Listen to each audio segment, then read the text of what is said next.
Hello, everyone. Hello, everyone. Hello, everyone. We're thrilled to have everybody here with us for the Museum of Deaf History, Arts, and Cultures. We're thrilled to have everybody here with us for the Museum of Tonight Deaf. we have Tracey Solomon with us. Thrilled to have everybody here with us for the Museum Tonight of Deaf. We have Tracey Solomon with us. Thrilled to have everybody here with us for the Museum of Deaf. We have Tracey. This movie is a documentary about Chuck Baird. Video that's separated into different chapters.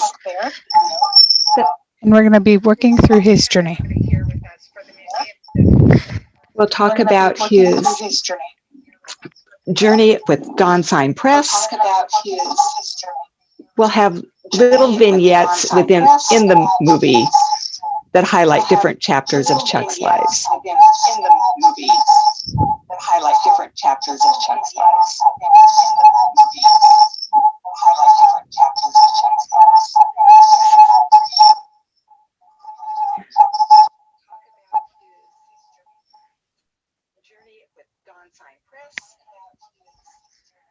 We'll have little vignettes in the movie that highlight.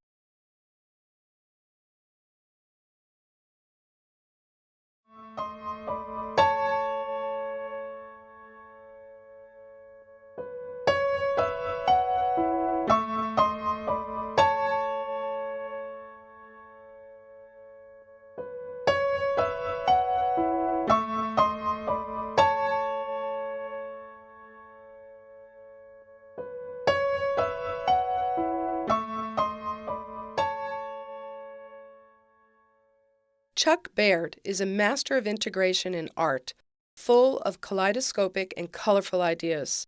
He learned and developed many skills and techniques, blending them together into a new art form. He excels in multiple fields, much like a multi-talented Renaissance man. He is versatile, adaptable, and a realistic artist. He is extremely creative and experimental. He is considered to be one of the most important artists in America. This is a story about an artist documenting and expressing his journey in an era of social change. Chuck experienced social upheaval and cultural shifts in the deaf world, which is comprised of the signing deaf community. However, this is not a story about a single artist's journey of self-identity. Instead, it is about the way society views deaf people, their culture, and how such an art movement was established. This is a story that brings you the raw experience of deaf people expressed through our artists. It is such an exciting moment to witness the metamorphosis. When you do, it could challenge you to rethink your ideas, beliefs, and understandings about the identity, culture, and language of deaf people.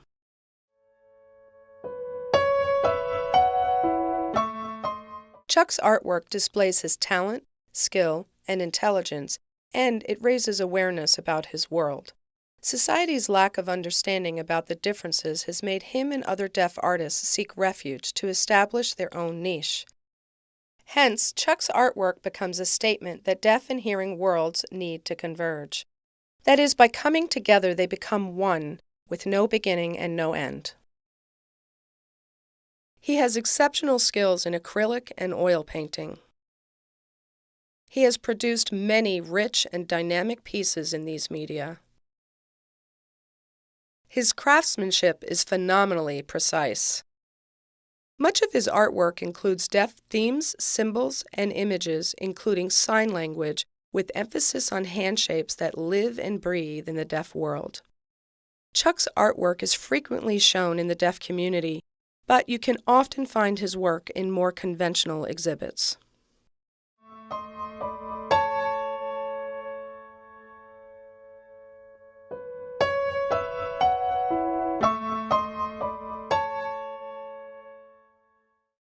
Chuck creates tangible and real artwork using carefully controlled painting techniques.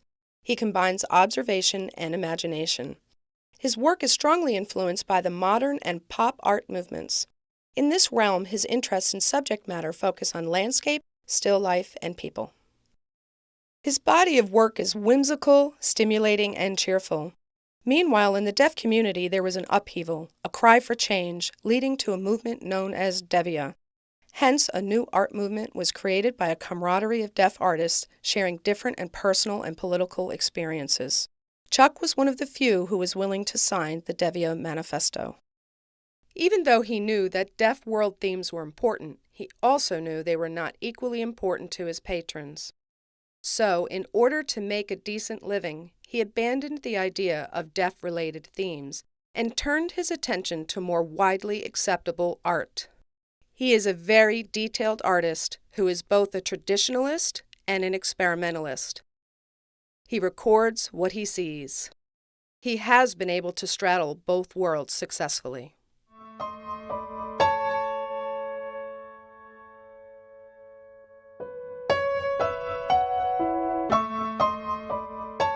Chuck created an allegory in his painting showing the juxtaposition between the cultures of two worlds. In left and right, he creates mental connections using flowers, hands, and planets, and he places an oath chair in close proximity to his most vital organs.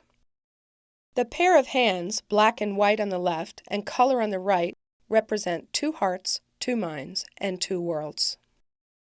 In the background, beyond the horizon, we see a gradient blue sky. In the foreground, a golden flat meadow. We also see the sun setting and the moon rising on either side of the central subject. The dark and medium blue clouds scatter in the middle and bleed out to the edges. Chuck testifies, remembering the moment the image was born, driving down a highway seeing the sun on one side and the moon on the other. He felt as though language and culture had slipped into equilibrium. The calla lilies sit in a tall vase on top of the oath chair to symbolize love, growth, rebirth, and resurrection. The natural lilies overlap, representing his cross-cultural experiences. He is fully alive as he sits on the brain and shows both hope and hopelessness, feeling a gravitational pull between two planets, two worlds. The overall image conveys a stable, intellectual inner self.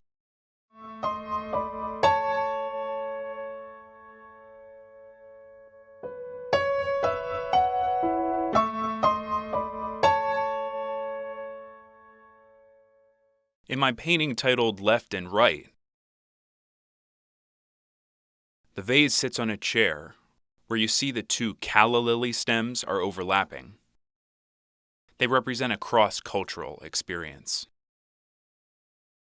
Harry Williams had a penchant for using calla lilies as a subject.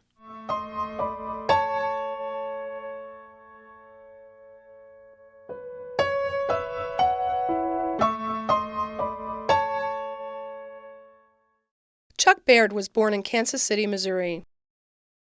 His father worked as a mechanic repairing machines and electronic equipment. His mother worked as a nurse for the American Red Cross. Chuck had 4 siblings.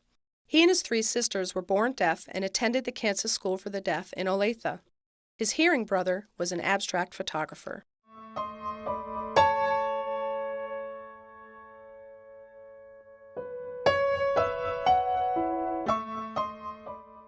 Chuck's mother saw his potential as an artist early in his life. He began his art education when he was in junior high school. He graduated from KSD in 1967. Chuck enrolled at Gallaudet University and later transferred to the Rochester Institute of Technology's School of Art and Design. Chuck participated in a class painting project as an experiment. He graduated in 1974 with a bachelor's degree in studio painting. Soon after, Chuck Baird began his career as an art teacher. He later served as an artist in residence in multiple organizations and schools.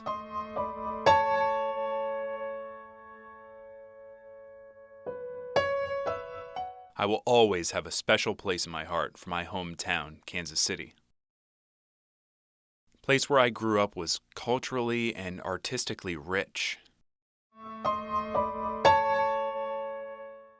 I think I had a good deal of exposure to art and culture since I was a young boy. Kansas City is known for its literary and visual arts and bohemian culture.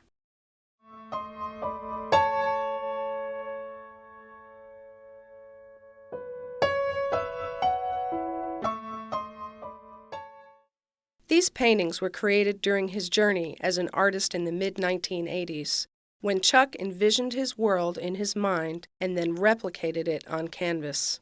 He captured color, light, and form using ordinary objects. His painting style has many aspects of realism. His images look so real, almost photographic.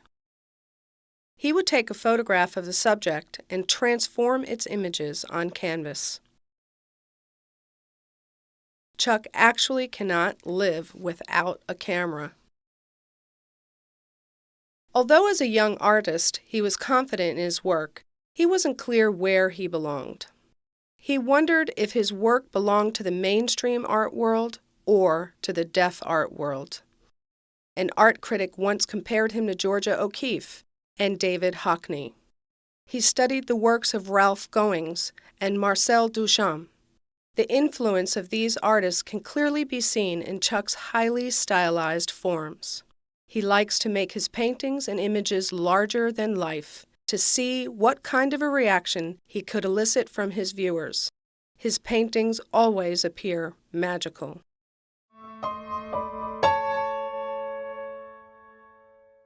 Chuck also was greatly influenced by another artist, the late Harry Williams, who was a highly regarded, courageous deaf artist, willing to share his views through his artwork. Harry and Chuck shared a sense of the aesthetic and the beauty of culture in their silent world. ASL has always been their mode of communication since they attended deaf schools and have deaf siblings. Artwork created by Harry Williams brought out his own perceptions of deaf culture. This gave Chuck an opportunity to reflect on the beauty of the private lives of deaf people. Without a doubt, they both have been extremely influential artists. Harry Williams was very focused and clever. He had a significant influence on my work. He was able to capture the deaf experience in a positive light.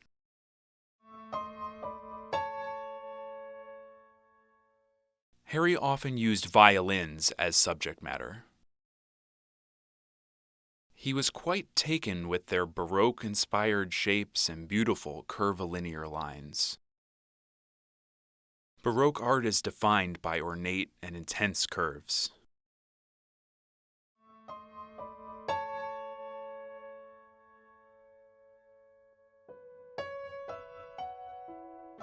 Even the neck of the violin is heavily scrolled at the top.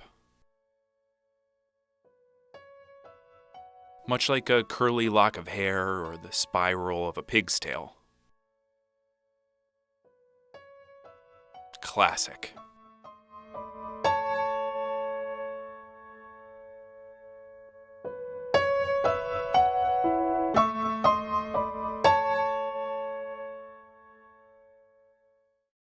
Chuck joined the National Theater of the Deaf. During his 11-year tenure from 1980 to 1991, he became an actor and a stage set designer. He is best remembered for his work in King of Hearts, a play based on Felipe de Broca's cult film classic. I had a great experience with the National Theater of the Deaf in a production called The King of Hearts. My role was the painter. I was the last person to come out for curtain call, and the audience gave me a standing ovation. They went wild. Chuck performed as a painter on stage, recreating the entire canvas each night in front of live audiences. I painted the entire set, from beginning to end. One reviewer asked, "Is Baird a painter who acts or an actor who paints?"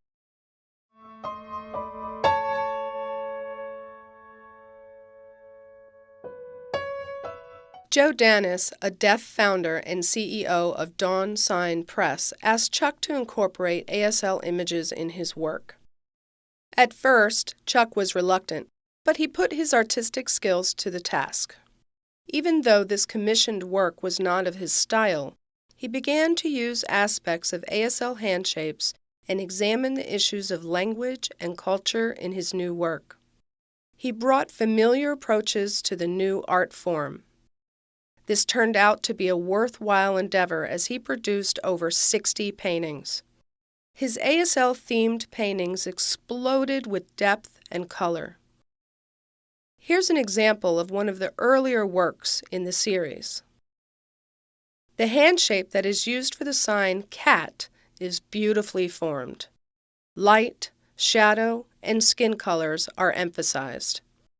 Here, he integrates the ASL hand shapes for cat and 9 into one image, playing on the double meaning, a cat has 9 lives. Chuck was no longer an isolated artist, but a mainstream artist. When I worked for Dawn Sign Press, I was encouraged to create art that was related to the deaf experience or sign or ASL. So I experimented with this new idea, and all of a sudden I'd created my first piece. I was working with the image of a cat titled Double 9 Lives because the hand shapes convey a double meaning. They mean both cat and the number 9.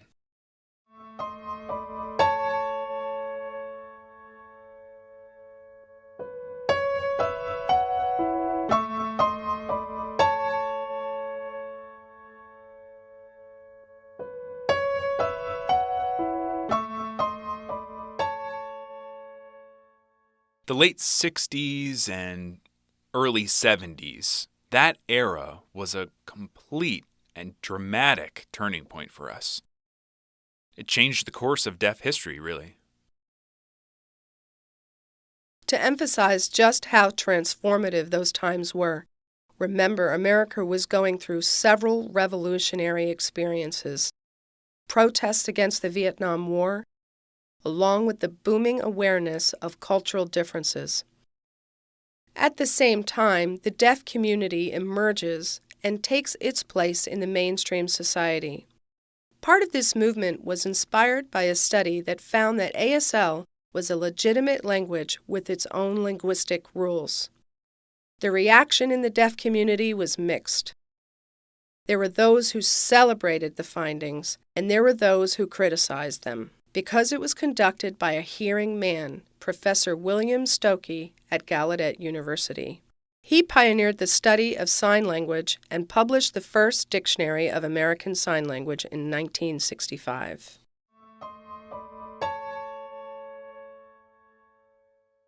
Deaf people use a natural visual language called American Sign Language.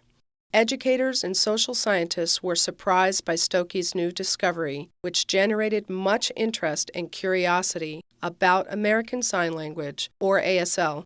For almost a century, the schools discouraged and repressed ASL except in residential schools, where ASL has been a primary mode of communication from generation to generation. As deaf students learn and grow using their natural language, they become more empowered.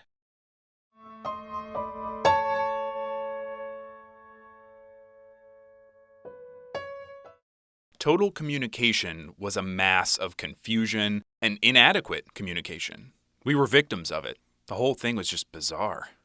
Finally, ASL was getting the recognition it was due.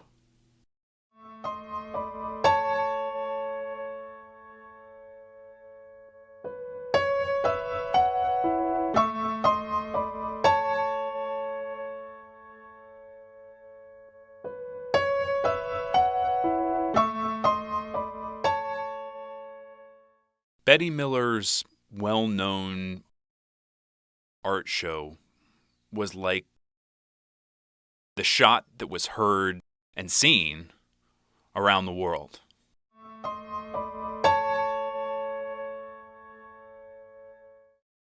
Her new work was all about the deaf experience.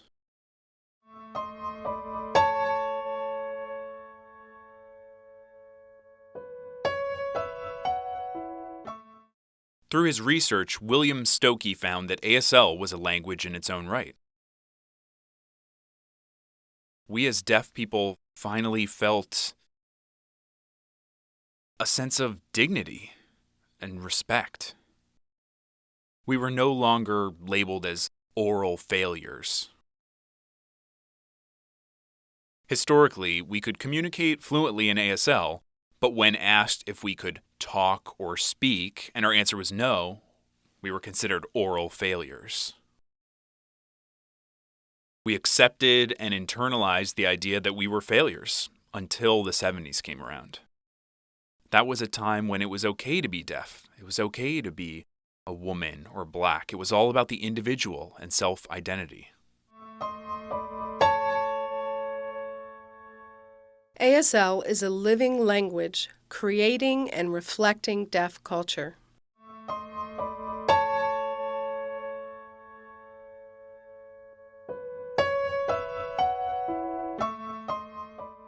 Chuck joined a nonprofit organization called Spectrum, Focus on Deaf Artists, based in Austin, Texas in 1977, where he also served as a member of the board of directors. They were planning to develop a program designed to establish a colony of deaf artists on a 10-acre ranch. One of the founders and executive director, Jeanette Norman, and the other program directors, Betty Miller and Clarence Russell, began their work to promote and support deaf art and the deaf performing arts. They received grants from Exxon and the National Endowment for the Arts. This was an equal access opportunity to explore the needs of deaf artists and to include their social and cultural perceptions of the deaf world. This was a point when people began to realize that the two worlds, deaf art and mainstream art, and their artists could not be autonomous. Instead, they knew they must work together.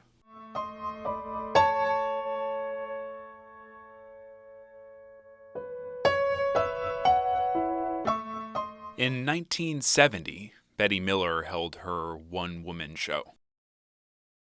Then in 1975, a few of us deaf artists got together during the World Federation of the Deaf Conference in Washington, D.C.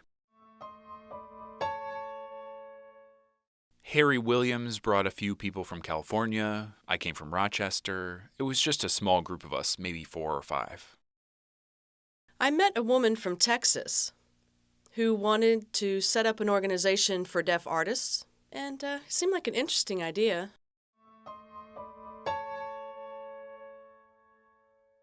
Jeanette Norman asked us what our dreams were. We said we wanted a colony for deaf artists. Jeanette brought that idea back to Texas and found the funds. Soon after, Jeanette was telling us to come to Texas. Everything came together. We had the place, the time, and before you knew it, we were moving to Texas. It was called Spectrum, Focus on Deaf Artists.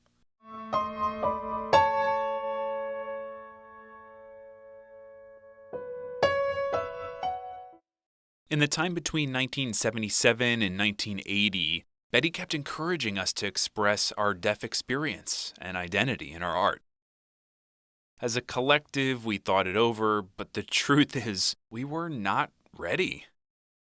We felt that it was not appropriate to use art for that purpose. Betty continued to say it is within us. Despite her repeated attempts, she could not get through to us. Let me tell you a little bit about the Spectrum Ranch. We had 10 acres. The building you see here was for activities. We had a platform built for dancing and exercise. Then there was the ranch house, just around the bend, that I had bought along with another gentleman. It was so nice. Betty was a very patient and encouraging leader.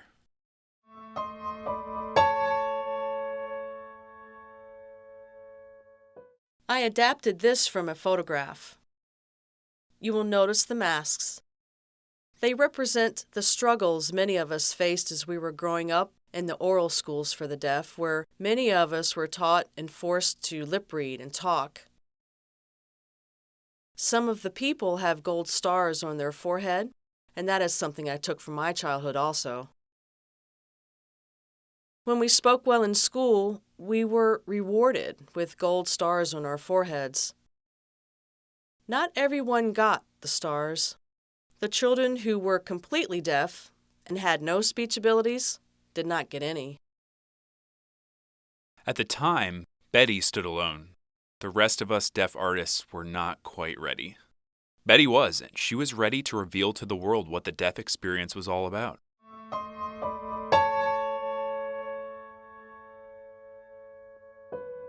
You know, it's actually funny. People call Betty the mother of deaf art. You know who gave her that title? I did. I thought it was only fitting that if Paul Cézanne is the father of modern art, that Betty be the mother of deaf art. Eventually, Spectrum ran out of money and folded in 1980. Later, around 1989,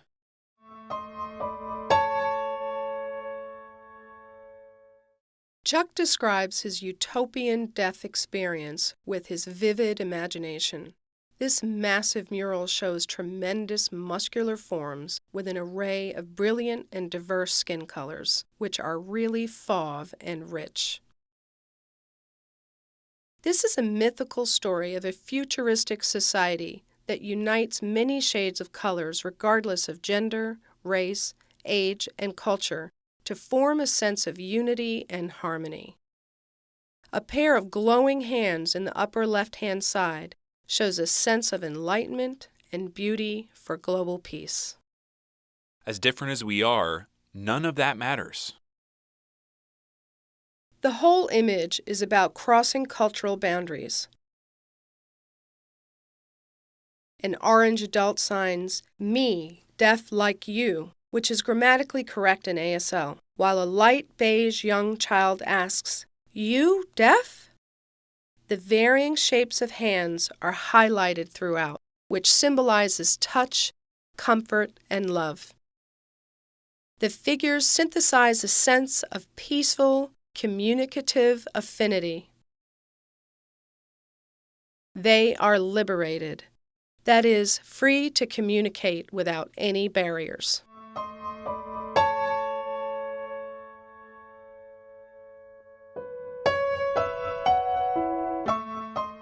The Deaf Way celebration arrived at Gallaudet University in 1989.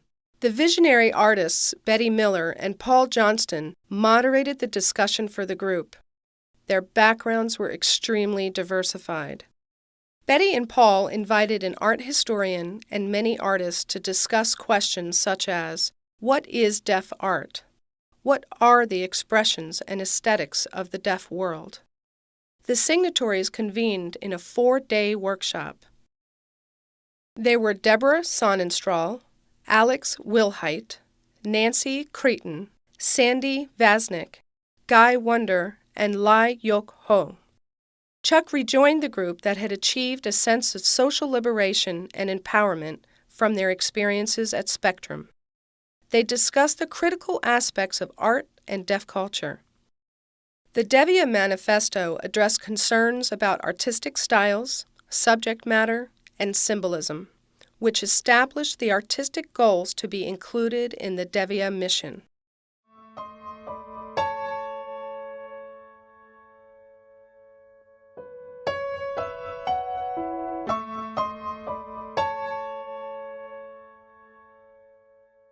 What is a manifesto? For this particular group of deaf artists, it meant coming together to create the document that became the declaration of foundational concepts of a new art form. That produced the Devia Manifesto. Betty and Paul Johnston were there. They, along with others, put the plans into action. The seminal ideas of Devia can be traced back to Betty during the days of Spectrum in Texas.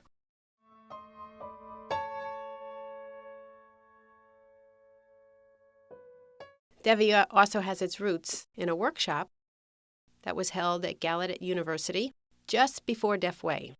And in this workshop, participants were asked to respond to the essential question, do we have deaf art? We had roundtable discussions for 4 full days. Betty invited artists to attend a workshop, so they were physically together. And in this way, Betty was a lot more visible. And more people got to know and see who she was. It was really interesting. It was a round table discussion. Well, without an actual round table. We all sat around in a circle and talked about what we thought being a deaf artist meant and what deaf art was.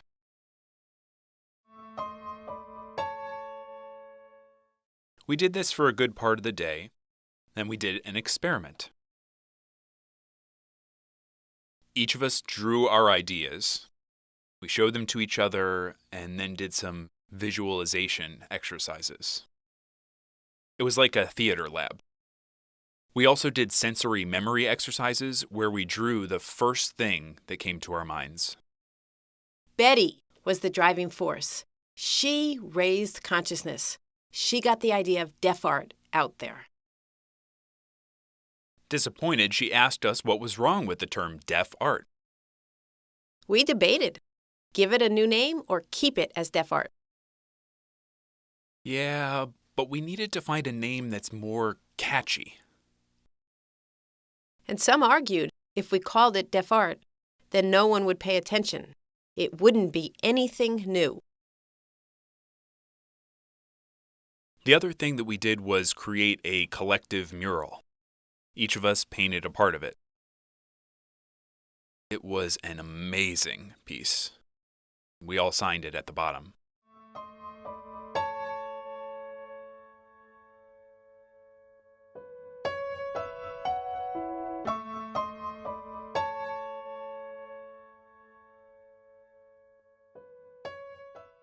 We called it a visual manifesto, accompanied by a written manifesto.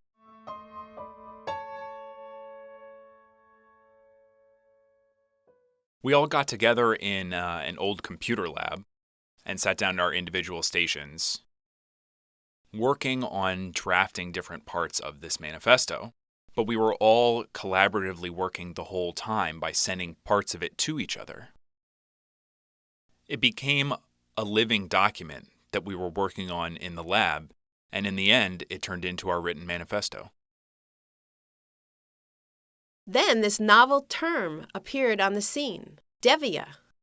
People were really curious. They wanted to know what this new term was all about.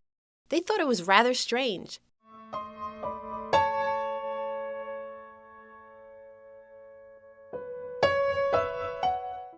That's what we wanted. Myself and Paul Johnston went to a workshop. And it was there that we announced our manifesto of Deaf View Image Art. The Europeans, they were just thrilled to death. And the movement grew from there.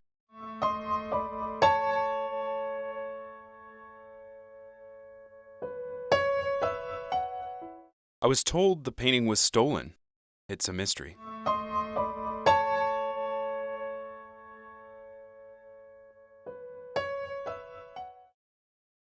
DEVIA is an acronym for Deaf View Image Art, which was established to raise awareness through the creation of visual art and visual literacy.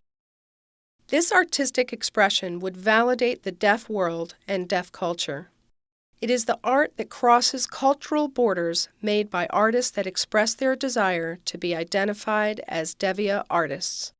The expressions within their experiences would vary between disciplines and mediums. The DEVIA movement helped showcase the wide range of experiences since it began in 1989. When artists were attuned primarily to the oral mode of communication, such experiences did not include the deaf experiences in visual art. DEVIA artists and emerging artists had their coming out stories. The movement gained momentum, which was not widely received.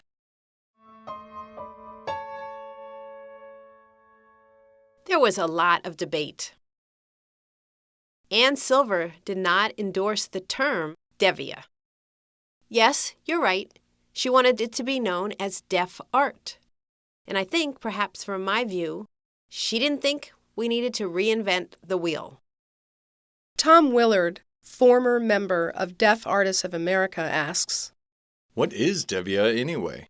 What's wrong with calling deaf art deaf art? It sounds like a French word for nitwit or nut. Chuck provides an analogy to a familiar art movement. We drew our inspiration from a small group of artists that often met in Paris salons at the turn of the 20th century. They discussed what their paintings had in common, while critics chided them, asking, "Who are you trying to impress?" Over time, this movement became known as French Impressionism. The term was foreign to the public at first, but now is one of the world's most beloved artistic movements. We, the creators of Devia, took our cue from the early Impressionists and remained silent while the critics railed against us. We knew that with time these arguments would fade into the background. At the workshop, I explained to them that this is exactly the same thing that happened to Manet.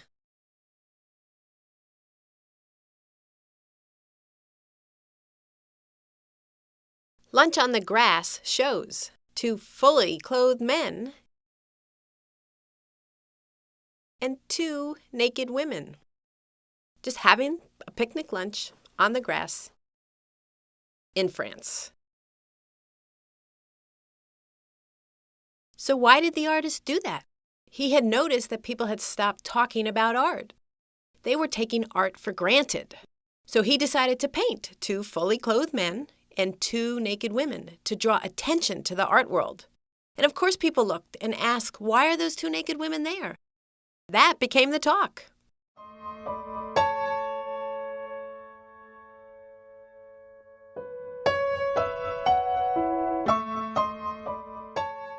Professor Patty Durr at the National Technical Institute for the Deaf mentions that disenfranchised groups often produce art that is unique to their own experiences. Art is often produced in a similar manner amongst minority groups such as African American art, Native American art, Chicano art, women's art, and gay art. The traits are striking enough to distinguish them from others within the same society. These distinctions preserve their culture and values, represent experiences, and communicate ideas to make social and political statements.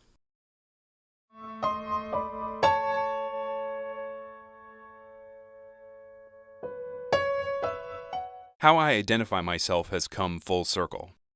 When I was young, I was simply an artist. That's all I wanted to be.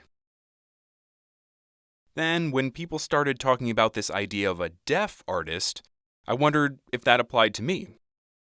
Deaf is an adjective, artist is a noun, and both describe me, so it worked for me for a little while. Next was artist who happens to be deaf. That didn't work. So I went back to deaf artist. Later, Devia artist. Now, going back to my roots, I simply call myself an artist. The thing that fascinates me about being an artist, the most essential and exciting part about being an artist, is spirit. Art is spirit.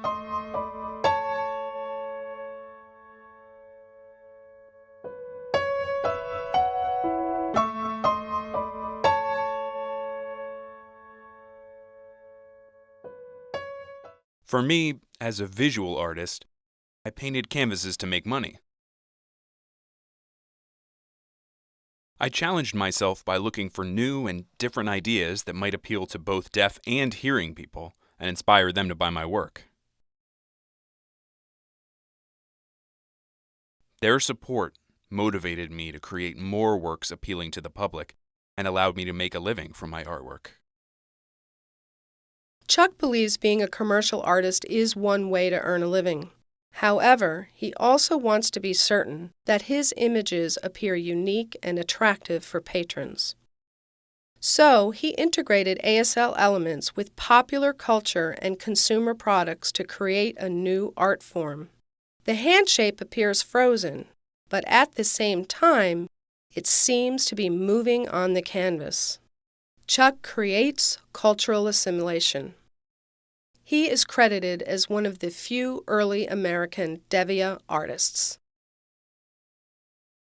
I chose a black friend from college as a model for my giraffe painting. My image represents diversity. Chuck also incorporated literature and imagery that features culturally sensitive art. For instance, Chuck portrayed individual images depicting experiences of Navajo culture and women's history. Chuck immerses himself with brilliant and experimental ideas, which make his artwork appear unique and captivating. I have seen his identity as an artist evolve over time. He started out as an artist. Later, he became immersed with Devia. Then he went back to being an artist without focusing on the deaf experience. He has good reason, and I completely understand. Deaf artists have to eat sometimes. They have to have bread on the table. So artists have to be in tune with what people want. And when hearing people see Devia artwork, they don't buy it because they don't appreciate the representation of the deaf experience. Most have no contact with the deaf community. So he had to go back to being an artist. But he has talent in that area also. He is very versatile, and he can easily create both types of art. Chuck Baird is a rare breed, one of a kind and magical. It was Chuck's own decision to be an artist. Even though Chuck had his own inner struggles as a deaf man, his artwork had already generated thought-provoking controversy and crossed cultural boundaries. Regardless of the fact that he faithfully joined the Devia group and signed the manifesto, Chuck was never perceived as a Devia artist until he completed his paintings for Dawn Sign Press in 1992. Later on, Chuck developed a mural based on a history of American Sign Language. It was commissioned through a private school near Boston, the Learning Center for the Deaf, in 1994. At the same time, he researched, studied, and discovered his emerging identity as a deaf man. In addition to being a bohemian artist during the past 4 decades, he has become a true Devia artist. In the early 1970s, he created a large-scale painting of an ear with mechanical wires and devices. This was Chuck's first and earliest piece of work based on the deaf experience. The attached devices give us insight to his thoughts. He calls this work technology junks.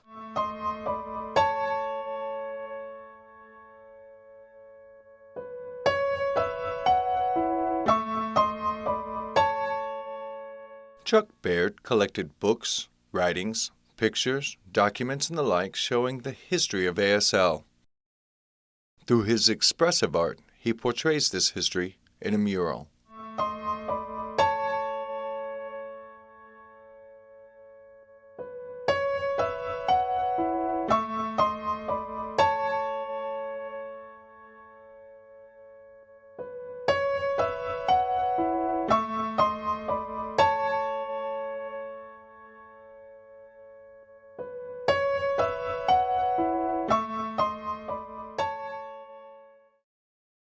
Chuck Baird's mural is divided into 3 parts. First, the Golden Ages. Second, the Dark Ages. Third, the American Sign Language Revival. It was back in 1994 when the Learning Center in Boston contacted me to construct a 4-walled mural for them. When I asked the school director what the theme of this mural would be, he smiled and said, ASL, which surprised me because he was hearing.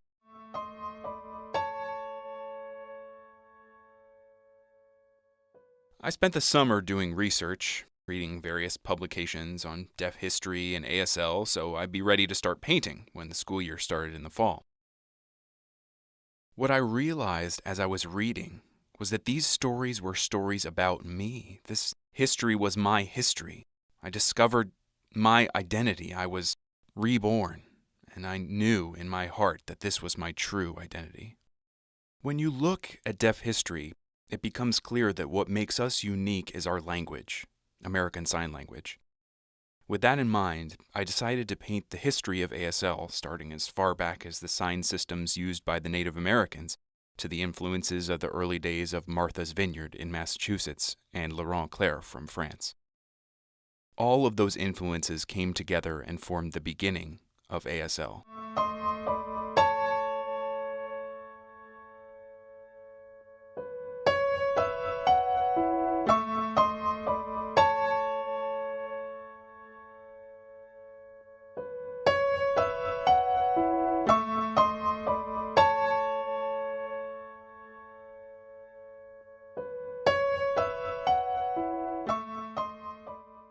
This is what I call the tree house, and you can see it's not actually a house, but a series of platforms connected by stairs, and on the highest platform sits a grand piano. The piece is really whimsical in nature. It's easy to imagine children playing on those lower levels. But the topmost level is reserved for the formality and grandeur of the piano, classical music, and adulthood. So the two concepts are connected by this pathway up, and who knows? Someday these children may become concert pianists.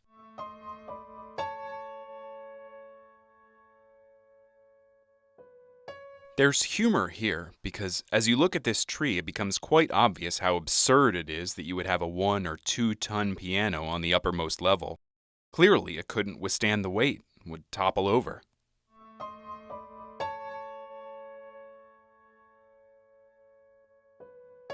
So I took this piece to a few galleries in the hopes that they would buy some of my work. Typically, artists start out with the smaller galleries, co-ops, and so forth, working their way up the artist's echelon, building their reputation, and eventually approaching the larger, more prestigious galleries. But I decided I would just start there, at the top. The owner liked what I showed her and excitedly asked if I had any more, and I replied, "Indeed I do," in my car. A month later, there was an elegant wine and cheese reception. As the crowd milled around and looked at the artwork, I sat in the corner, sipping some wine, as if I was simply one of the patrons. A number of people walked by and looked at the treehouse. A mother and child stopped to look more closely and were very taken with the piece. The mother looked down at the sculpture while her daughter looked up. I was struck by the fact that I made this piece for this moment, for an adult and a child to share. What was so beautiful was that as they looked at it, they moved closer to one another and embraced. I can't tell you how much that meant to me. Later, the owner of the gallery introduced me to the mother and daughter as the artist who had created the treehouse. But I didn't have an interpreter with me, so I couldn't really engage as much as I wanted to. What I saw in that gallery that night was an affirmation for me. I was an artist. I was content.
Wow. That is such a fantastic and inspiring documentary. And it's even more special to watch it today because it's Chuck Baird's birthday. So people may not be aware that this film was shown at the World Deaf Cinema Festival in 2010. And you received a nomination for the Best Documentary Film Award. And so it's no wonder that you received that nomination. So we just really want to thank you for joining us, and we want to apologize to our audience for the technical difficulties we had at the beginning. So I want to introduce myself again. My name is Chris, and we have with us tonight Tracey Salaway, the producer of the film.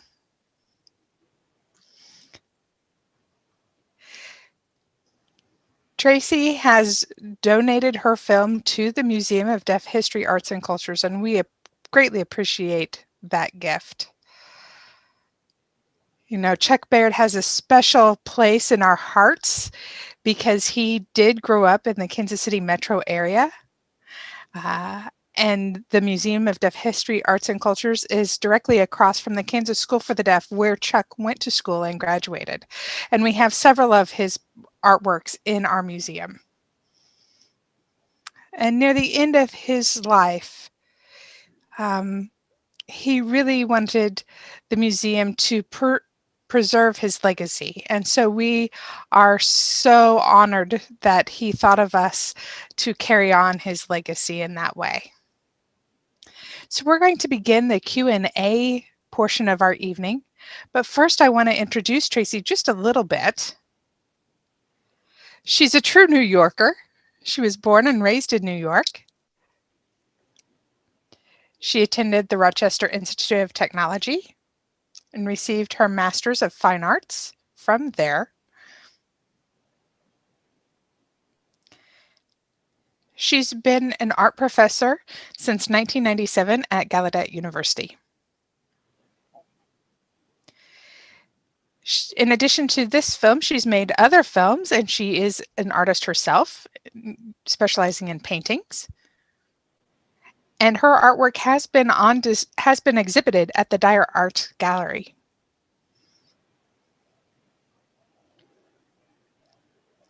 I should also mention that she's been very immersed in the deaf art world as a critic of works to really get to the understanding behind the art. And, you know, that's something special with Chuck, as we've seen in this film. So I have a few questions prepared, and then we're going to open it up to the audience for your questions. So audience members, if you have a burning question, please go to the link, the registration link for this video, and below that there's a text box or a chat feature there that our moderator will be monitoring those written questions, and will pass those along to me, and then we will pass those along to Tracey and have her answer those. So my first question is, Tracey, tell us about the film and why you decided to produce this exquisite piece of work in representing Chuck and his work. So tell us more about this. Thank you so much for having me here tonight. And it's been a great honor to be here and to show this film. I made this because while I was working at Gallaudet University, there was a great deal of information about deaf art and the establishment of DEBIA. I was working in the art building, which is where the 4-day art retreat happened. So I got curious. And then I also was speaking with Deborah Sonnenstrahl. She used to be an art professor there as well. And she had contributed a lot to that, to the art scene at Gallaudet. And she also was the publisher of the History of Deaf Art volume that was quite renowned. So I became very interested in meeting the different artists who had been involved in the Devia movement, and I was introduced to Chuck Baird. We had quite the conversations, and before I met him, I actually met Betty G. Miller, Oh, who wow. was also an art professor at Gallaudet University at the same time. And so these connections stoked my curiosity about Devia, how it was established, who were the founders, what led to this. So I started delving into that. And I also wanted to become a member of Devia back in the day, but I wasn't deaf enough at that time because I'd grown up in the hearing world and I had come up that way. And the deaf culture had a different view on things. And so they were including American Sign Language and other aspects of the deaf experience in their art. So I became just very enthused to learn more about this. So I decided to go ahead and make a film about Chuck Baird. And Betty Miller was very encouraging. She was a wealth of information. And once she introduced me to Chuck, the movie just took off. I met Chuck in Kansas City, Missouri, and also in Austin, Texas, and his artwork is absolutely astounding. There was so much that I was able to document through my conversations with him. So the inspiration started at Gallaudet University, and I've been working there ever since. Wow. Well, I noticed you mentioned that at the time when you first became interested in Devia, you were classified as not deaf enough. And so I'm wondering how your experience has evolved over time, as well as how Devia has also evolved over time. And so it seems like you're kind of talking about a second wave of Devia, and then we had the deafhood movement take off. And so I'm wondering if the approach is then compared to now, if it's different. That's a great question. First of all, I was born deaf, and I was raised with no exposure to deaf culture until I became a teenager. It was a very interesting, with the Devia, they only were very selective in selecting artists who had grown up with the deaf experience. And so I was very respectful of the philosophy and of the tenets of their organization. And so I thought I could contribute by making a film depicting the Devia roots. I'm a writer, I've written several articles. And also I had a lot of photographs and pictures that included sign language in my articles. And I have owned my deafness. I've transformed, and I've understood now that the world oppresses deaf people in a big way. So I've had to embrace the culture, and instead of feeling oppression, I want to reframe this. I want to disseminate lots of information about deaf values and the deaf lifestyle and things that are important to us. We have so much history that needs to be preserved and needs to be gotten out there so people know. We need to have more deaf artists, more deaf filmmakers, more deaf authors in order to spread the word about the beauty of deaf culture.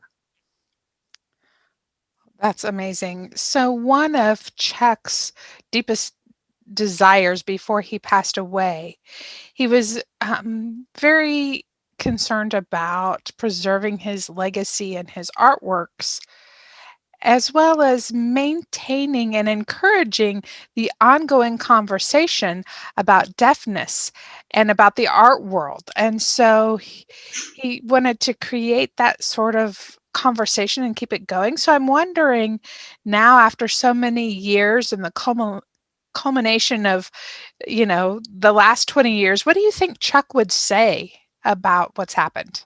He had such a beautiful mind and a beautiful spirit. He had a beautiful dream as well. He wanted to establish a foundation that would really impact young people and encourage them to be artists. He was one of the people who set the standard of the art world. And he also has his Visual Arts Foundation. And he wanted to make sure that whatever visual arts foundations were available to the society at large, that we had something comparable in the deaf world. So it's a huge honor that the Museum of Deaf History, Arts, and Culture was chosen to carry on his legacy and to make sure that his dream comes to fruition. And that's one of the reasons I feel this is the appropriate place to donate this film. Wow, that's so inspiring. So I'm going to be looking up. You'll see my eye gaze up as I take questions from the audience. So I'm going to look to our moderator for our first question.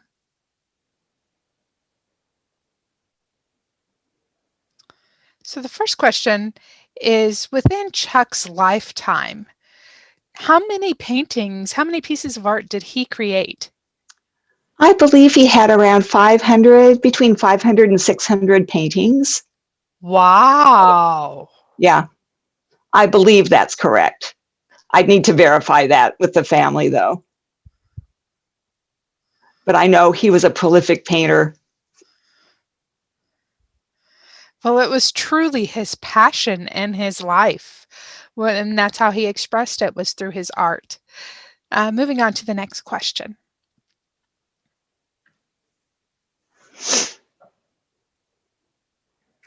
This is such a wonderful film. Is there a way to purchase this film?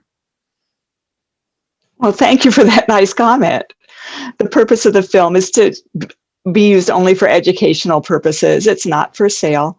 I am donating it to the museum where it can have more recognition and also to support them. So please, if you want to buy the film, donate your funds to the museum instead.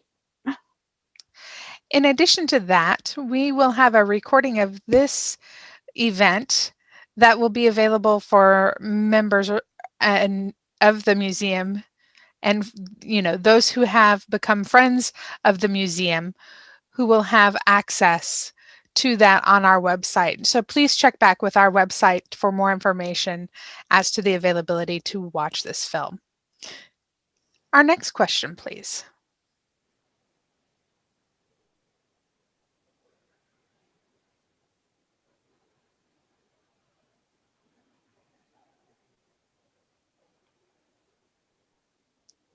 So Chuck worked at the Phoenix School for the Deaf as a drama teacher.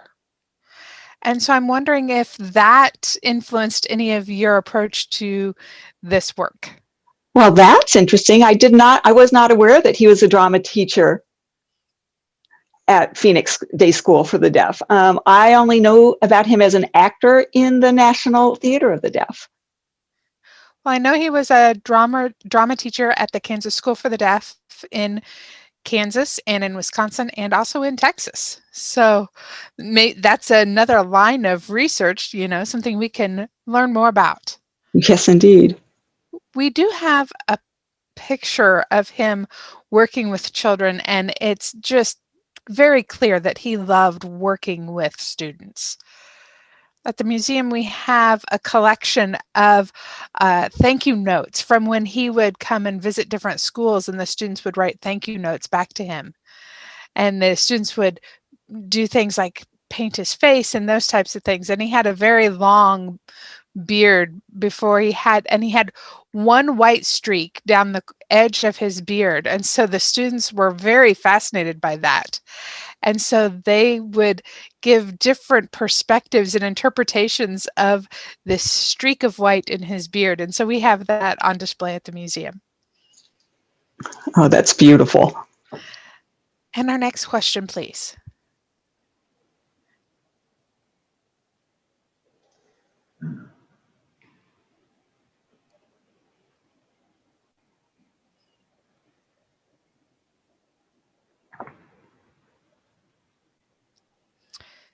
So when you think of Chuck Baird and his impact and inspiration on deaf artists who are now working and those who are becoming famous now, what do you think his influence on those artists is? I'm not really sure how to answer that question. Let me think a moment.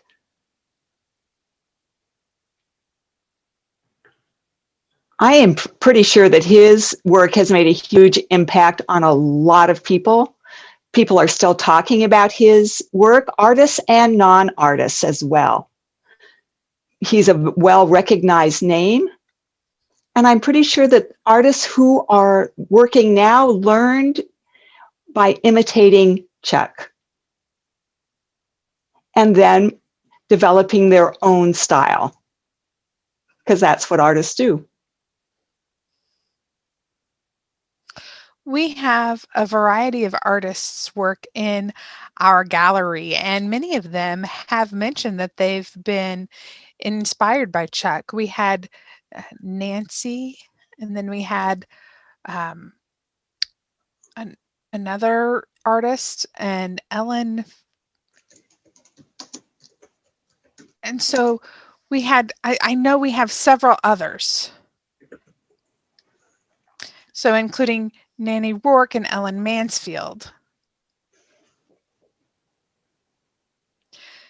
And then we host a Devia Youth competition every year.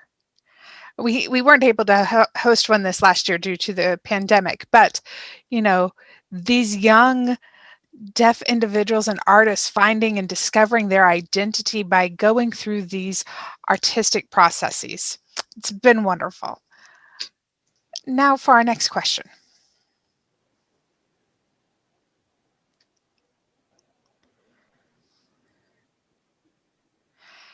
As Chuck was nearing the end of his life, what were his last three pieces before he passed away?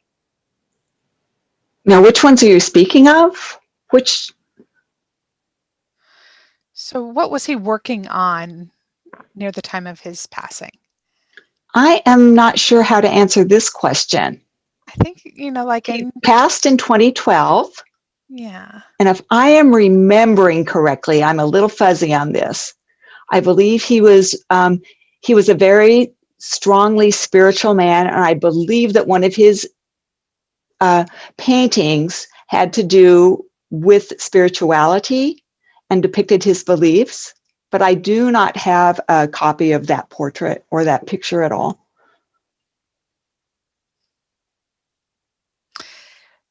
I noticed in the film you showed the treehouse piece of artwork, and we have a different treehouse at the museum. That was actually made in 2009. And that was the same year that I viewed him. So later he became ill and then passed. Yeah. When I viewed the treehouse, I thought it was very reflective of his experience and how he expressed that through the treehouse. And the symbolism of the grand piano, that was heavily symbolic. That really was a big symbol of who Chuck was. He had made his way from the very bottom all the way to the top of the tree, and he had become a shining star. So I believe the grand piano was a symbol for him. It was beautiful. Do we have additional questions from the audience?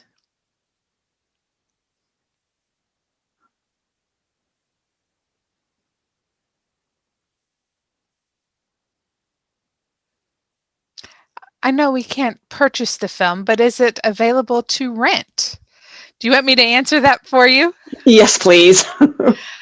Okay, so again, if you access the museum website and join as a friend of the museum, you'll be able to access the film that way. So if you have further questions about that, please feel free to contact the museum, contact us directly. Any other additional questions?